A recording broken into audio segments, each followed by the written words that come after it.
Medical ವೀಸಾದ ಮೇಲೆ ಬಂದಿರತಕ್ಕಂತ ಪಾಕಿಗಳಿಗೆ ಇವತ್ತು last day. Bharat ಬಿಟ್ಟು ತೊಲಗಿ ಅಂತ, ಭಾರತ ಬಿಟ್ಟು ಹೋಗ್ಬೇಕಾಗತ್ತೆ. ಪಾಪ ಮೆಡಿಕಲ್ಗೆ ಅಂತ ಬಂದವರು ಬೇರೆ ದಾರಿ ಇಲ್ಲದೆ ಭಾರತಕ್ಕೆ ಅಂತ ಬಂದಿರ್ತಾರೆ ನೋಡಿ, ಅವ್ರಿಗೂ ತೊಂದರೆ. ಇದನ್ನ ಗುಂಡೊಡಿಯೋರು ಇದಾರಲ್ಲ ಅಥವಾ ಅವ್ರಿಗೆ ಸಪೋರ್ಟ್ ಮಾಡೋರು ಇದಾರಲ್ಲ, ಅವ್ರು ಯೋಚನೆ ಮಾಡಬೇಕು ಏನೇನ್ ತೊಂದರೆಗಳಾಗುತ್ತೆ ಅಂತ. ಸುಮ್ಮನೆ ಒಂದು ಉನ್ಮಾದದಲ್ಲಿ ಯಾವ ಜಿಹಾದ್ ಕರೆಂಗೆ ನಡೆಯೋದಿಲ್ಲ. ಯಾರ ಮೇಲೆ, ನಿಮ್ಮ ಮೇಲೆ ನೀವೇ ಸುರ್ಕೊಳ್ಳೋದು ಕೆಂಡ. ದೇಶ ತೊರೆಯೋದಕ್ಕೆ ಡೆಡ್ಲೈನ್ ನೀಡಿದ್ದಂತಹ ಭಾರತ ಆಲ್ರೆಡಿ ಅದನ್ನು ಎಕ್ಸಿಕ್ಯೂಟ್ ಮಾಡ್ತಾ ಇದೆ. ಕೇಂದ್ರ ಸರ್ಕಾರ ಡೆಡ್ಲೈನ್ ನೀಡಿದ್ದು ಅಂತ್ಯ ಆಗಿದೆ. ಮೆಡಿಕಲ್ ವೀಸಾದ ಪಾಕಿಗಳಿಗೆ ಇವತ್ತು ಲಾಸ್ಟ್ ಡೇ. ಭಾರತ ಬಿಟ್ಟು ಹೋಗಲೇಬೇಕು. ಕೆಲವರು ಆಸ್ಪತ್ರೆಯಲ್ಲಿ ಇರ್ತಾರೆ, ಬೆಂಗಳೂರಲ್ಲಿ ಇರ್ತಾರೆ. ಆಮೇಲೆ ಬಹಳ ಚೀಪ್ ಅಂದ್ರೆ ಭಾರತದಲ್ಲಿ ಒಂದು ಚೀಪ್ ಅನ್ನೋದಕ್ಕಿಂತ ಹೆಚ್ಚಾಗಿ ಉತ್ಕೃಷ್ಟ ಮಟ್ಟ, ಕರೆಕ್ಟ್, ಉತ್ಕೃಷ್ಟ ಮಟ್ಟದ ಪಾಕಿಸ್ತಾನಿ ಅಂತವರಿಗೆಲ್ಲ ನೋಡಿ ಅದಕ್ಕೆ ಅವಕಾಶ ಸಿಗುತ್ತೆ ನೋಡಿ. ಅವ್ರು ಬಂದಿರ್ತಾರೆ, ಮಗುನೋ ತಂದೆನೋ ಗಂಡನೋ ಹೆಂಡತಿಯೋ ಮಗಳೋ ಚಿಕ್ಕಮ್ಮನೋ ಚಿಕ್ಕಪ್ಪನೋ ಯಾರೊಬ್ಬ ಪ್ರೀತಿ ಪಾತ್ರರು ಆಸ್ಪತ್ರೆಯಲ್ಲಿ ಇರ್ತಾರೆ, ತಿಂಗಳಾನುಗಟ್ಟಲೆ ಇರ್ತಾರೆ. 48 ಗಂಟೆ ಟೈಮ್ ಕೊಟ್ಟಿದ್ರು ಬಿಟ್ಟು ಹೋಗಬೇಕು ಅಂತೇಳಿ. ಈಗ ಸ್ವಲ್ಪ ಸರಿ ಇದ್ದಾರಲ್ಲ ಹೋದ್ರು. ಈಗ ಯಾವ ಒಂದು ಮಗುನ ಕರ್ಕೊಂಡ್ ಬಂದಿರ್ತಾರಪ್ಪ, ಆ ಮಗು ಚಿಕಿತ್ಸೆ ಆಗಿರೋದಿಲ್ಲ, ಕಂಪ್ಲೀಟ್ ಆಗಿರೋದಿಲ್ಲ, ಹೋಗಲೇಬೇಕು. ಆಗ ನಿಮಗೆ ಆ ಮದ ಇರತ್ತಲ್ವಾ, ಏನು ಸ್ವರ್ಗ ಸಿಗತ್ತೆ, 72 ಸಿಗತ್ತೆ, ಎಲ್ಲವೂ ಇರುತ್ತಲ್ಲ, ಅವನಿಗೆ ಅರಿವಾಗಬೇಕು. ಆಮೇಲೆ ಅವರ ಅಪ್ಪ ಅಮ್ಮ ಅದಕ್ಕೆ ಪಾಠ ಮಾಡಬೇಕು. ಈ ತರ ಈಗ ಇಲ್ಲ ಏನು ಭಯೋತ್ಪಾದಕರಿಗೆ ಧರ್ಮ ಇಲ್ಲ ಅಂತ ಹೇಳುವಂತವ್ರಿಗೆ ಒಂದೇ ಒಂದು ನನ್ನ ಪ್ರಶ್ನೆ. ಆತ ಭಯೋತ್ಪಾದನಾ ಚಟುವಟಿಕೆಯಲ್ಲಿ ತೊಡಗಿಕೊಂಡಿದ್ದಾನೆ ಅನ್ನೋವನಿಗೆ ಅವನು ಸತ್ತ ನಂತರ ಎಲ್ಲಿ ಹೂಳ್ತೀವಲ್ವಾ ಅಲ್ಲಿ ಜಾಗ ಯಾಕೆ ಕೊಡ್ತೀರಿ?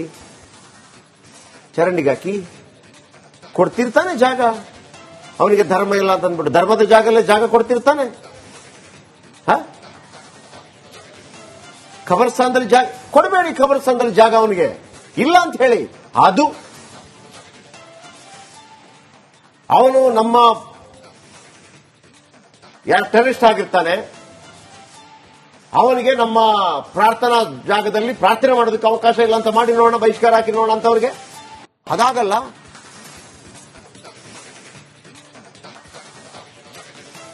Okay right. ಒಂದು ಕಡೆ ಹಂಗ್ ಮೆಡಿಕಲ್ ವೀಸಾದ ಮೇಲೆ ಬಂದಿರತಕ್ಕಂತ ಪಾಕಿಗಳಿಗೆ ಇವತ್ತು ಲಾಸ್ಟ್ ಡೇ. ಭಾರತ ಬಿಟ್ಟು ತೊಲಗಿ ಅಂತ, ಭಾರತ ಬಿಟ್ಟು ಹೋಗ್ಬೇಕಾಗತ್ತೆ. ಪಾಪ ಮೆಡಿಕಲ್ಗೆ ಅಂತ ಬಂದವರು ಬೇರೆ ದಾರಿ ಇಲ್ಲದೆ ಭಾರತಕ್ಕೆ ಅಂತ ಬಂದಿರ್ತಾರೆ ನೋಡಿ, ಅವ್ರಿಗೂ ತೊಂದರೆ. ಇದನ್ನ ಗುಂಡೊಡಿಯೋರು ಇದಾರಲ್ಲ ಅಥವಾ ಅವ್ರಿಗೆ ಸಪೋರ್ಟ್ ಮಾಡೋರು ಇದಾರಲ್ಲ, ಅವ್ರು ಯೋಚನೆ ಮಾಡಬೇಕು ಏನೇನ್ ತೊಂದರೆಗಳಾಗುತ್ತೆ ಅಂತ. ಸುಮ್ಮನೆ ಒಂದು ಉನ್ಮಾದದಲ್ಲಿ ಯಾವ ಜಿಹಾದ್ ಕರೆಂಗೆ ನಡೆಯೋದಿಲ್ಲ. ಯಾರ ಮೇಲೆ, ನಿಮ್ಮ ಮೇಲೆ ನೀವೇ ಸುರ್ಕೊಳ್ಳೋದು ಕೆಂಡ. ದೇಶ ತೊರೆಯೋದಕ್ಕೆ ಡೆಡ್ಲೈನ್ ನೀಡಿದ್ದಂತಹ ಭಾರತ ಆಲ್ರೆಡಿ ಅದನ್ನು ಎಕ್ಸಿಕ್ಯೂಟ್ ಮಾಡ್ತಾ ಇದೆ. ಕೇಂದ್ರ ಸರ್ಕಾರ ಡೆಡ್ಲೈನ್ ನೀಡಿದ್ದು ಅಂತ್ಯ ಆಗಿದೆ. ಮೆಡಿಕಲ್ ವೀಸಾದ ಪಾಕಿಗಳಿಗೆ ಇವತ್ತು ಲಾಸ್ಟ್ ಡೇ. ಭಾರತ ಬಿಟ್ಟು ಹೋಗಲೇಬೇಕು. ಕೆಲವರು ಆಸ್ಪತ್ರೆಯಲ್ಲಿ ಇರ್ತಾರೆ, ಬೆಂಗಳೂರಲ್ಲಿ ಇರ್ತಾರೆ. ಆಮೇಲೆ ಬಹಳ ಚೀಪ್ ಅಂದ್ರೆ ಭಾರತದಲ್ಲಿ ಒಂದು ಚೀಪ್ ಅನ್ನೋದಕ್ಕಿಂತ ಹೆಚ್ಚಾಗಿ ಉತ್ಕೃಷ್ಟ ಮಟ್ಟ, ಕರೆಕ್ಟ್, ಉತ್ಕೃಷ್ಟ ಮಟ್ಟದ ಪಾಕಿಸ್ತಾನಿ ಅಂತವರಿಗೆಲ್ಲ ನೋಡಿ ಅದಕ್ಕೆ ಅವಕಾಶ ಸಿಗುತ್ತೆ ನೋಡಿ. ಅವ್ರು ಬಂದಿರ್ತಾರೆ, ಮಗುನೋ ತಂದೆನೋ ಗಂಡನೋ ಹೆಂಡತಿಯೋ ಮಗಳೋ ಚಿಕ್ಕಮ್ಮನೋ ಚಿಕ್ಕಪ್ಪನೋ ಯಾರೊಬ್ಬ ಪ್ರೀತಿ ಪಾತ್ರರು ಆಸ್ಪತ್ರೆಯಲ್ಲಿ ಇರ್ತಾರೆ, ತಿಂಗಳಾನುಗಟ್ಟಲೆ ಇರ್ತಾರೆ. 48 ಗಂಟೆ ಟೈಮ್ ಕೊಟ್ಟಿದ್ರು ಬಿಟ್ಟು ಹೋಗಬೇಕು ಅಂತೇಳಿ. ಈಗ ಸ್ವಲ್ಪ ಸರಿ ಇದ್ದಾರಲ್ಲ ಹೋದ್ರು. ಈಗ ಯಾವ ಒಂದು ಮಗುನ ಕರ್ಕೊಂಡ್ ಬಂದಿರ್ತಾರಪ್ಪ, ಆ ಮಗು ಚಿಕಿತ್ಸೆ ಆಗಿರೋದಿಲ್ಲ, ಕಂಪ್ಲೀಟ್ ಆಗಿರೋದಿಲ್ಲ, ಹೋಗಲೇಬೇಕು. ಆಗ ನಿಮಗೆ ಆ ಮದ ಇರತ್ತಲ್ವಾ, ಏನು ಸ್ವರ್ಗ ಸಿಗತ್ತೆ, 72 ಸಿಗತ್ತೆ, ಎಲ್ಲವೂ ಇರುತ್ತಲ್ಲ, ಅವನಿಗೆ ಅರಿವಾಗಬೇಕು. ಆಮೇಲೆ ಅವರ ಅಪ್ಪ ಅಮ್ಮ ಅದಕ್ಕೆ ಪಾಠ ಮಾಡಬೇಕು. ಈ ತರ ಈಗ ಇಲ್ಲ ಏನು ಭಯೋತ್ಪಾದಕರಿಗೆ ಧರ್ಮ ಇಲ್ಲ ಅಂತ ಹೇಳುವಂತವ್ರಿಗೆ ಒಂದೇ ಒಂದು ನನ್ನ ಪ್ರಶ್ನೆ. ಆತ ಭಯೋತ್ಪಾದನಾ ಚಟುವಟಿಕೆಯಲ್ಲಿ ತೊಡಗಿಕೊಂಡಿದ್ದಾನೆ ಅನ್ನೋವನಿಗೆ ಅವನು ಸತ್ತ ನಂತರ ಎಲ್ಲಿ ಹೂಳ್ತೀವಲ್ವಾ ಅಲ್ಲಿ ಜಾಗ ಯಾಕೆ ಕೊಡ್ತೀರಿ? ಚರಂಡಿಗಾಕಿ ಕೊಡ್ತಿರ್ತಾನೆ ಜಾಗ. ಅವನಿಗೆ ಧರ್ಮ ಇಲ್ಲ ಅಂತ ಅಂದ್ಬಿಟ್ಟು ಧರ್ಮದ ಜಾಗಲ್ಲೇ ಜಾಗ ಕೊಡ್ತಿರ್ತಾನೆ. ಖಬರ್ಸ್ಥಾನದಲ್ಲಿ ಜಾಗ ಕೊಡಬೇಡಿ, ಖಬರ್ಸ್ಥಾನದಲ್ಲಿ ಜಾಗ ಅವನಿಗೆ ಇಲ್ಲ ಅಂತ ಹೇಳಿ. ಅದು ಅವನು ನಮ್ಮ ಯಾರು ಟೆರರಿಸ್ಟ್ ಆಗಿರ್ತಾನೆ ಅವನಿಗೆ ನಮ್ಮ ಪ್ರಾರ್ಥನಾ ಜಾಗದಲ್ಲಿ ಪ್ರಾರ್ಥನೆ ಮಾಡೋದಕ್ಕೆ ಅವಕಾಶ ಇಲ್ಲ ಅಂತ ಮಾಡಿ ನೋಡೋಣ, ಬಹಿಷ್ಕಾರ ಹಾಕಿ ನೋಡೋಣ ಅಂತವ್ರಿಗೆ.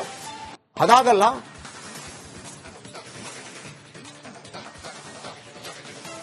Okay, right.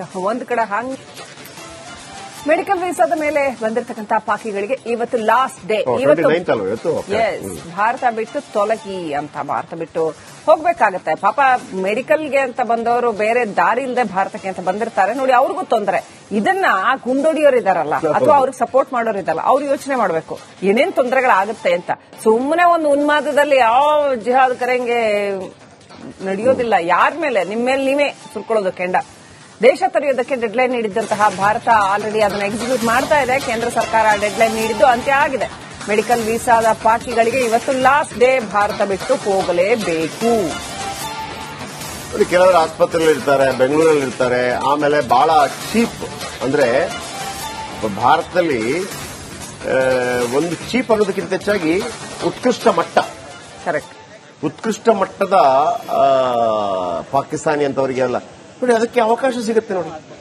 ಅವ್ರು ಬಂದಿರ್ತಾರೆ, ಮಗುನೋ ತಂದೆನೋ ಗಂಡನೋ ಹೆಂಡತಿಯೋ ಮಗಳೋ ಚಿಕ್ಕಮ್ಮನೋ ಚಿಕ್ಕಪ್ಪನೋ ಯಾರೊಬ್ಬ ಪ್ರೀತಿ ಪಾತ್ರರು ಆಸ್ಪತ್ರೆಯಲ್ಲಿ ಇರ್ತಾರೆ, ತಿಂಗಳಾನುಗಟ್ಟಲೆ ಇರ್ತಾರೆ. 48 ಗಂಟೆ ಟೈಮ್ ಕೊಟ್ಟಿದ್ರು ಬಿಟ್ಟು ಹೋಗಬೇಕು ಅಂತೇಳಿ. ಈಗ ಸ್ವಲ್ಪ ಸರಿ ಇದ್ದವರೆಲ್ಲ ಹೋದ್ರು. ಈಗ ಯಾವುದೋ ಒಂದು ಮಗುನ ಕರ್ಕೊಂಡ್ ಬಂದಿರ್ತಾರಪ್ಪ, ಆ ಮಗು ಚಿಕಿತ್ಸೆ ಆಗಿರೋದಿಲ್ಲ, ಕಂಪ್ಲೀಟ್ ಆಗಿರೋದಿಲ್ಲ, ಹೋಗಲೇಬೇಕು. ಆಗ ನಿಮಗೆ ಆ ಮದ ಇರತ್ತಲ್ವಾ, ಏನು ಸ್ವರ್ಗ ಸಿಗತ್ತೆ, 72 ಸಿಗತ್ತೆ, ಎಲ್ಲವೂ ಇರುತ್ತಲ್ಲ, ಅವನಿಗೆ ಅರಿವಾಗಬೇಕು. ಆಮೇಲೆ ಅವರ ಅಪ್ಪ ಅಮ್ಮ ಅದಕ್ಕೆ ಪಾಠ ಮಾಡಬೇಕು.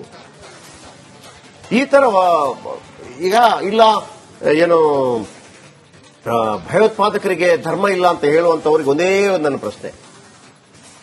ಆತ ಭಯೋತ್ಪಾದನಾ ಚಟುವಟಿಕೆಯಲ್ಲಿ ತೊಡಗಿಕೊಂಡಿದ್ದಾನೆ ಅನ್ನೋವನಿಗೆ ಅವನು ಸತ್ತ ನಂತರ ಎಲ್ಲಿ ಹೂಳ್ತೀವಲ್ವಾ ಅಲ್ಲಿ ಜಾಗ ಯಾಕೆ ಕೊಡ್ತೀರಿ?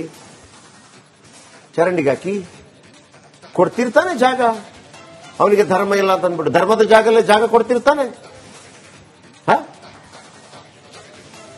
ಖಬರ್ಸ್ಥಾನದಲ್ಲಿ ಜಾಗ ಕೊಡಬೇಡಿ, ಖಬರ್ಸ್ಥಾನದಲ್ಲಿ ಜಾಗ ಅವನಿಗೆ ಇಲ್ಲ ಅಂತ ಹೇಳಿ. ಅದು ಅವನು ನಮ್ಮ ಯಾರು ಟೆರರಿಸ್ಟ್ ಆಗಿರ್ತಾನೆ, ಅವನಿಗೆ ನಮ್ಮ ಪ್ರಾರ್ಥನಾ ಜಾಗದಲ್ಲಿ ಪ್ರಾರ್ಥನೆ ಮಾಡೋದಕ್ಕೆ ಅವಕಾಶ ಇಲ್ಲ ಅಂತ ಮಾಡಿ ನೋಡೋಣ, ಬಹಿಷ್ಕಾರ ಹಾಕಿ ನೋಡೋಣ ಅಂತವ್ರಿಗೆ. ಅದಾಗಲ್ಲ.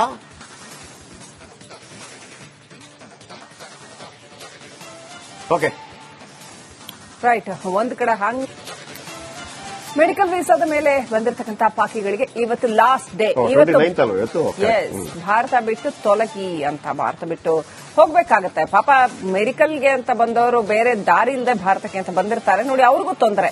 ಇದನ್ನ ಗುಂಡೊಡಿಯೋರು ಇದಾರಲ್ಲ, ಅಥವಾ ಅವ್ರಿಗೆ ಸಪೋರ್ಟ್ ಮಾಡೋರು ಇದಾರಲ್ಲ, ಅವ್ರು ಯೋಚನೆ ಮಾಡಬೇಕು ಏನೇನ್ ತೊಂದರೆಗಳಾಗುತ್ತೆ ಅಂತ. ಸುಮ್ಮನೆ ಒಂದು ಉನ್ಮಾದದಲ್ಲಿ ಯಾವ ಜಿಹಾದ್ ಕರೆಂಗೆ ನಡೆಯೋದಿಲ್ಲ. ಯಾರ ಮೇಲೆ? ನಿಮ್ಮ ಮೇಲೆ ನೀವೇ ಸುರ್ಕೊಳ್ಳೋದು ಕೆಂಡ. ದೇಶ ತೊರೆಯೋದಕ್ಕೆ ಡೆಡ್ಲೈನ್ ನೀಡಿದ್ದಂತಹ ಭಾರತ ಆಲ್ರೆಡಿ ಅದನ್ನು ಎಕ್ಸಿಕ್ಯೂಟ್ ಮಾಡ್ತಾ ಇದೆ. ಕೇಂದ್ರ ಸರ್ಕಾರ ಡೆಡ್ಲೈನ್ ನೀಡಿದ್ದು ಅಂತ್ಯ ಆಗಿದೆ. ಮೆಡಿಕಲ್ ವೀಸಾದ ಪಾಕಿಗಳಿಗೆ ಇವತ್ತು ಲಾಸ್ಟ್ ಡೇ. ಭಾರತ ಬಿಟ್ಟು ಹೋಗಲೇಬೇಕು. ಕೆಲವರು ಆಸ್ಪತ್ರೆಯಲ್ಲಿ ಇರ್ತಾರೆ, ಬೆಂಗಳೂರಲ್ಲಿ ಇರ್ತಾರೆ. ಆಮೇಲೆ ಬಹಳ ಚೀಪ್, ಅಂದ್ರೆ ಭಾರತದಲ್ಲಿ ಒಂದು ಚೀಪ್ ಅನ್ನೋದಕ್ಕಿಂತ ಹೆಚ್ಚಾಗಿ ಉತ್ಕೃಷ್ಟ ಮಟ್ಟ, ಕರೆಕ್ಟ್.